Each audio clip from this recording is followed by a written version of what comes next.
Hello, River's Edge. Welcome to the Midweek Minute. We want to encourage you to like and subscribe to all of our social media, our podcast. It's very helpful for you to stay connected and for us to share everything that's happening here at REC.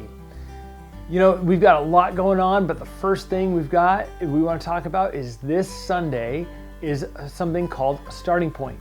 That is, if you're new or newer to REC, we help answer a lot of questions. Who's on staff? What do we believe as a church? What are some ministries that we offer for families and kids and things like that?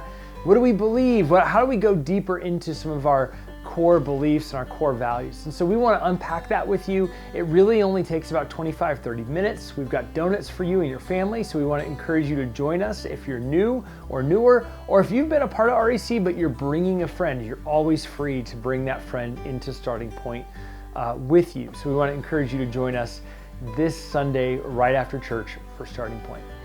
Also, this Sunday is a Sunday we've been preparing for and thinking about for quite a while. And that is, as you know, we've been in a search for a worship leader, and our new worship leader, Phil Starr, starts this Sunday. So we want to kind of commission him and pray over him. So we want to encourage you to join us this Sunday as we celebrate Phil being with us as a new worship leader. Also, as you know, we started last week in the Gospel of John. We're going to be in this gospel for quite a bit of time. And we looked at chapter 1 and Jesus being the eternal word. And I just want to share something out of chapter 2. The very first words of Jesus in chapter 2, he's being followed by some people who are like captivated by who is this guy? And they just simply ask, or Jesus simply asks them the question, what do you want? It's sort of like this deep rhetorical question. It could also be extremely simple, like, hey, what do you need? How can I help you? But it's also this deep rhetorical question of what needs do you have in your life that are going unsatisfied? What is going on in your life that you're following me? What is the core of you that is missing? It's a deep, probing question that Jesus asks these people. And as I talked to you about before, John is very skilled at writing his gospel, and that it means something on the surface, but something down underneath the surface as well. And so they say, where are you staying? Where are you going? They had a very simple view of it.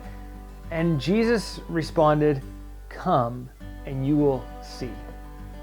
Now, the reality is, Jesus is never just saying, oh, come over here, I'll show you where I'm staying, it'll be great. He's saying, come and you will really see. Your eyes will be opened to true reality. You will know who God is. I will show you the way, the truth, and the life. But you have to come along for the journey. So I want to encourage you to keep coming out for the journey through the book of John as we get captivated by Jesus this year and walk through his story. I can't wait to unpack all this with you this Sunday at 10 a.m. We'll see you there. Bring a friend.